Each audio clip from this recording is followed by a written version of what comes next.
topics and opinions expressed in the following show are solely those of the host and their guests and not those of W4CY Radio, its employees, or affiliates.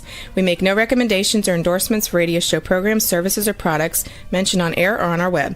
No liability, explicit or implied, shall be extended to W4CY Radio or its employees or affiliates. Any questions or comments should be directed to those show hosts. Thank you for choosing W4CY Radio. Welcome to the Ask the Expert Show on W4CY Radio and Talk4 TV, where we bring you educational information from experts on such topics as legal, health, financial, and home improvement. Now sit back and listen to our experts in community association law, estate planning law, tax relief, Medicare, public insurance adjusters, neuropathy treatment, business brokers, and personal injury law, along with many other topics. Now here's your host for the last 17 years, Steve O.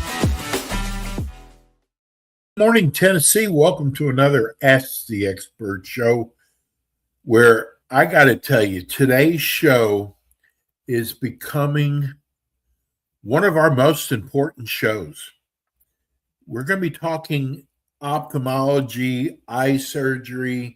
We talk about cataracts. We talk about dry eye, LASIK, smile. I got to tell you, first of all, let me introduce you to our great expert, our superstar, Dr. G with Wang Vision Institute. Good morning, Dr. G.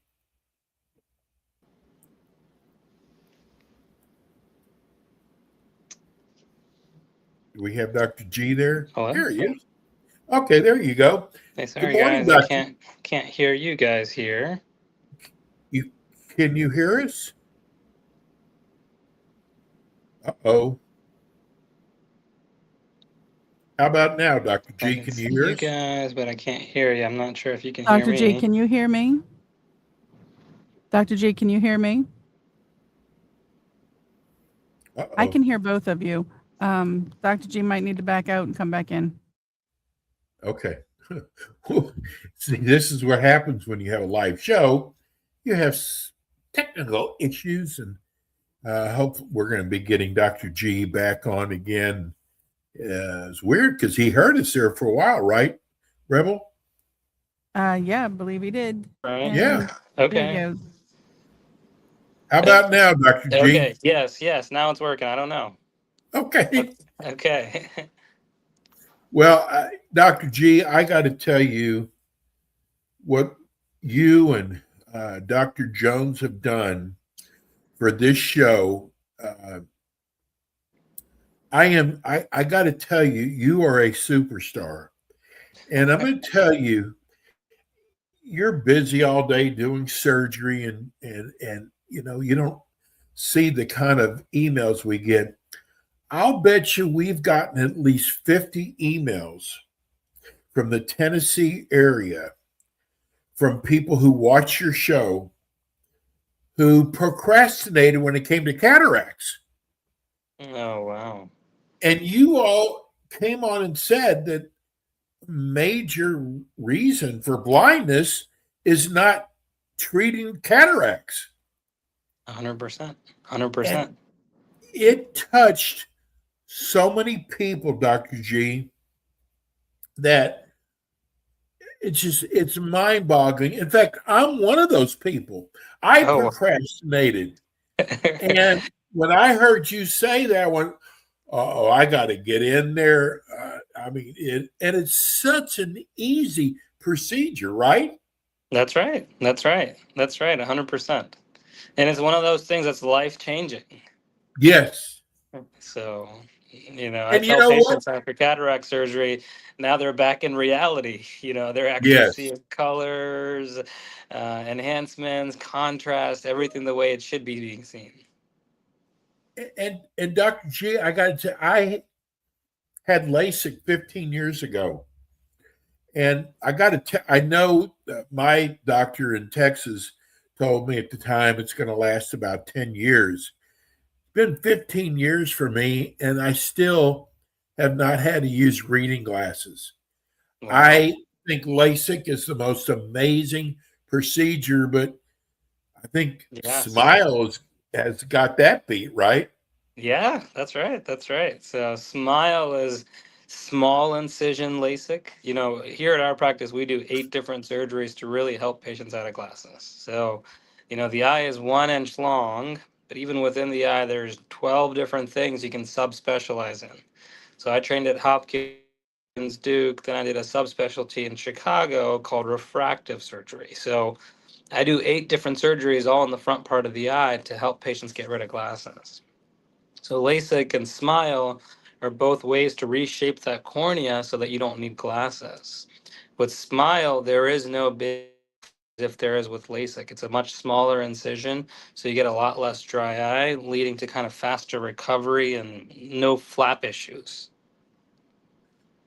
Dr. G, the reason why I brought this up is why do people procrastinate with the eye? I mean, I was blown away how many people that we Yeah. heard from. Why is that? I think there's a consequence of 2 things. One, especially kind of in the cataract demographic, when we're getting a little bit older, kind of in our older age, it's not just the eyes that are also kind of giving out. Slowly, the joints are kind of giving out. Everything is just starting to become a little bit weaker. So one, a lot of people don't attribute kind of decline in quality of vision just because they've got other stuff going on. So I think two, people are just they're kind of think, oh, okay, there's nothing to really do about it. Hey, the other thing is, there's a misconception out there, and I think you've hit this before too. A lot of patients, they're told their cataracts aren't ripe enough, but that's not the right terminology. That's not the right way to think about it. I could see 1,000 cataracts that look the same to me, but really, what really matters is how symptomatic you are. So if you're suffering from nighttime glare, suffering from nighttime halos, having difficulty, the vision just isn't as sharp as it used to be, really, you're just delaying, enhanced vision. You could be solving this issue and having better vision, better functionality a lot sooner. The number one thing I hear a lot of times after cataract surgery is patients tell me, Doc, I wish I did this sooner. Doc, I wish I did this sooner. Only if I Right. had known. Because really, I mean, they're gaining a whole level of functionality back, and that's when patients realize it wasn't their joints, it wasn't their body. It was just when your vision is poor, almost everything else kind of gives. So poor vision is actually a number one cause for falls in the elderly. So people that if you're having falls, people may think it's neurological or joint related, but it could just be that you've got bad cataracts, reducing your depth perception, leading to falls and imbalance. Something else I wanted to share with you is, our show, we have many, many states around the country that we offer Ask the Expert show. And when I'm talking to ophthalmologists around the country, their first question is, who else is doing this? And I tell them Wang Vision Institute. Wow, every ophthalmologist that I've spoken to, oh, you've got Wang Vision? Oh, they're Yeah, like one of the top people in the country. that's right. That's right. What Yeah, a, thank you. Thank you. We appreciate that. what a compliment. I mean, coming from, your peers in other parts of the country. But so Wang does so many different types of eye surgery. Tell people the different areas that Wang treats. Yeah, so Wang Vision, we've been in practice for about 20 years, maybe a little bit even over now. And we're kind of a premier practice across the US. We kind of lead in what's called cataract and refractive surgery, more premium cataract and refractive surgery. So again, 8 different types of surgery to help patients out of glasses. So just really depends on your age, your goals, your prescription. So for the younger patients, we do LASIK, SMILE, implantable contact lenses. And then kind of for the elderly patients, we do clear lens exchanges. We also do cataract surgery, and we also do a little bit with minimally invasive glaucoma surgeries. We treat problems called keratoconus. So we kind of do a lot at our practice.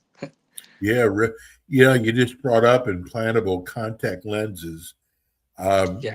that's kind of an alternative to LASIK, right? That's right. That's right. So, implantable contact lenses, as the name suggests, we implant a contact inside of the eye. So, this is a great way to correct your vision as well, and as an alternative to LASIK and SMILE.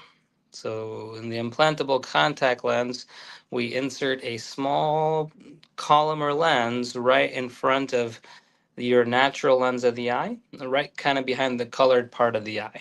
So it's called the sulcus area. And, it's completely, it's nothing that you'd have to take out, nothing that you can see once you kind of put it in there. The recovery is just as quick as a LASIK or a SMILE. How does it differ from LASIK and SMILE?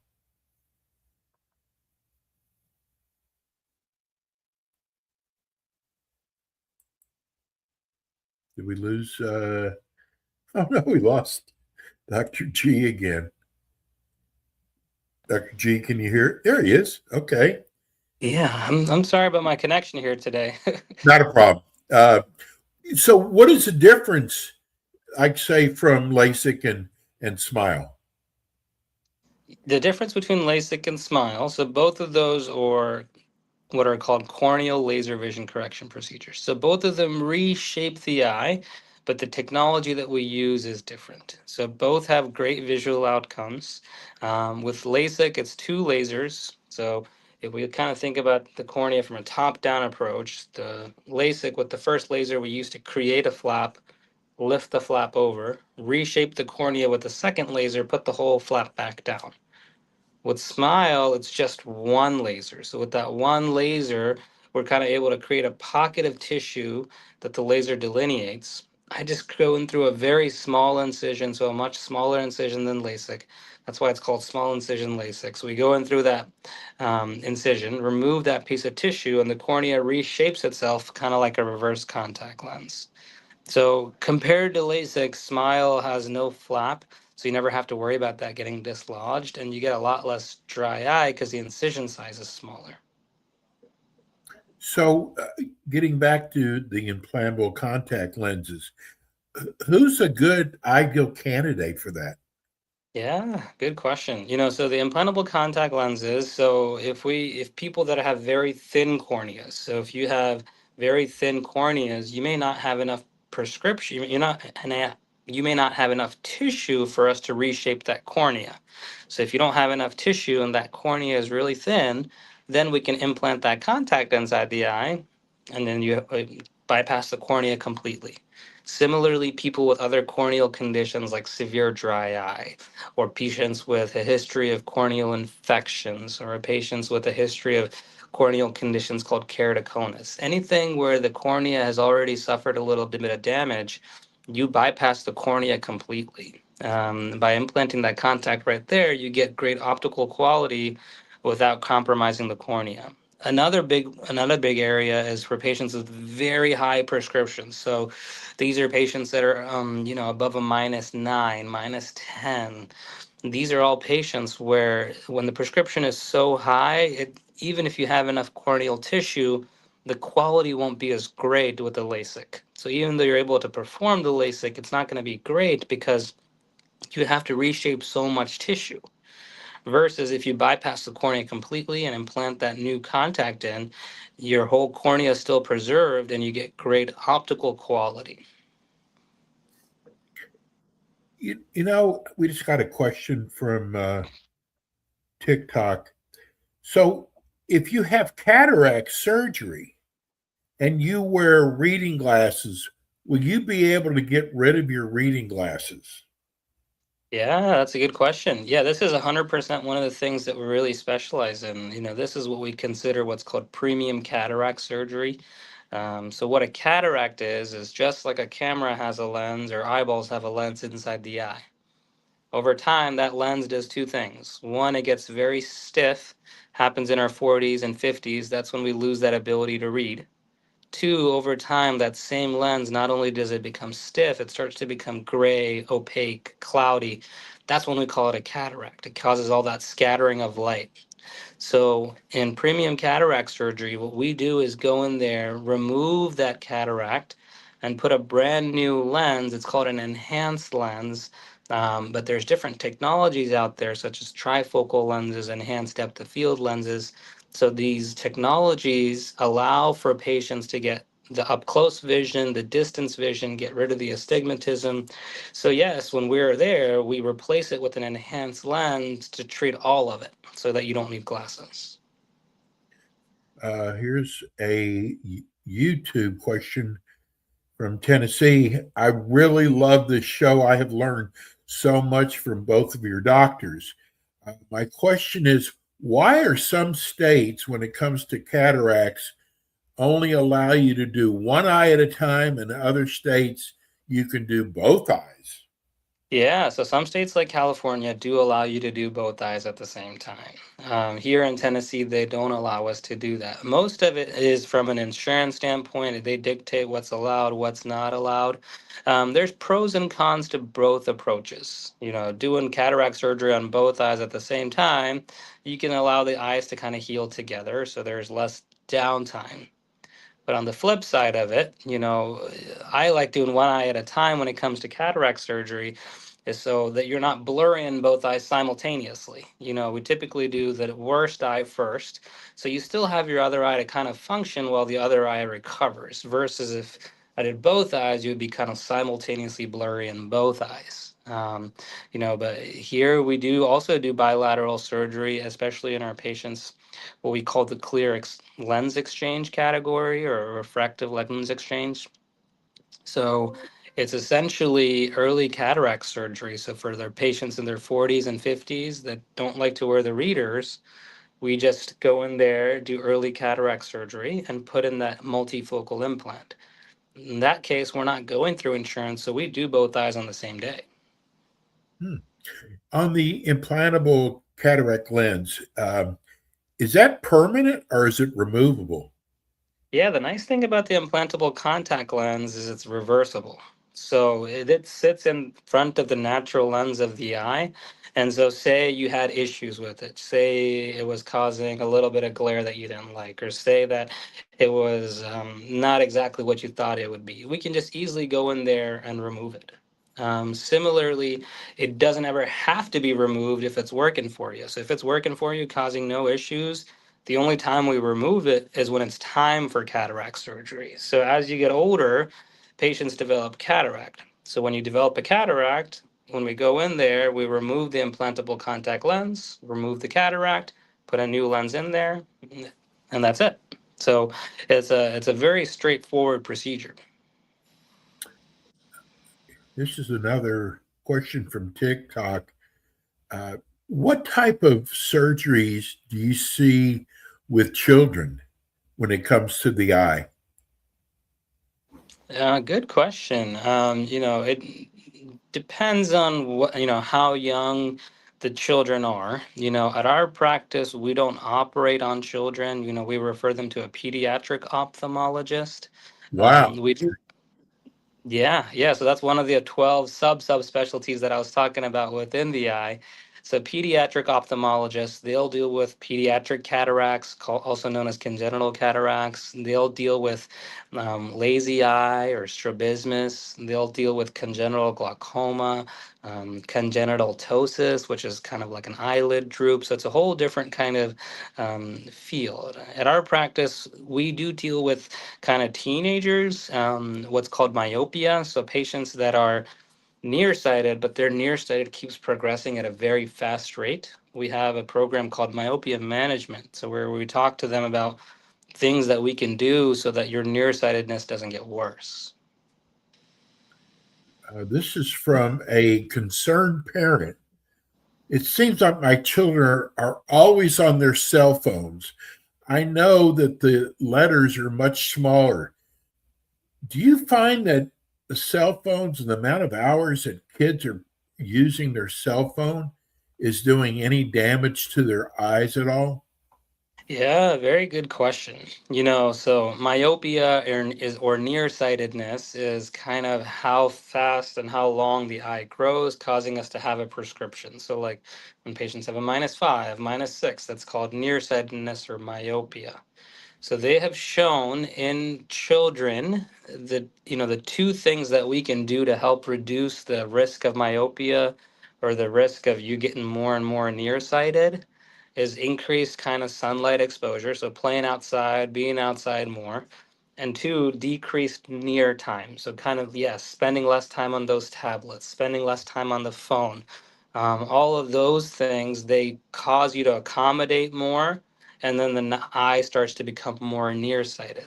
So yeah, I mean, if you're a kid and you're young, you definitely want to make sure you're not spending as much near work and kind of spending more times outside. Dr. G, I don't mean to lay something so heavy on you in the morning, but I got to tell you, you and Dr. Jones have touched so many lives on this show.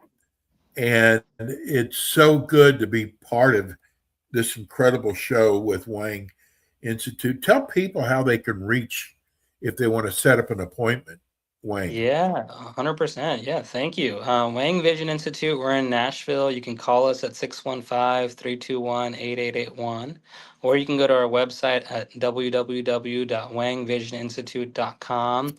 We have a section there where you can directly reach us, directly contact us, make any kind of inquiry you have. We'll always get back to you. So any of those methods always all work. And Wang Institute is with us every month. Dr. G, I can't thank you enough. Have a wonderful month, and we'll see you again next month. Yes, thank you guys so much for having me, as always. Okay, Dr. G. That's the Wang Institute. That's going to do it for us today. We'll be back again with you next week with more Ask the Experts. Thanks for tuning in today to the Ask the Expert show on W4CY Radio and Talk4 TV. Tune in next week and every week to hear more from our experts on personal injury, insurance, air condition repairs, estate planning, Medicare, and many other topics in the areas of legal, health, financial, and home improvement. See you next week.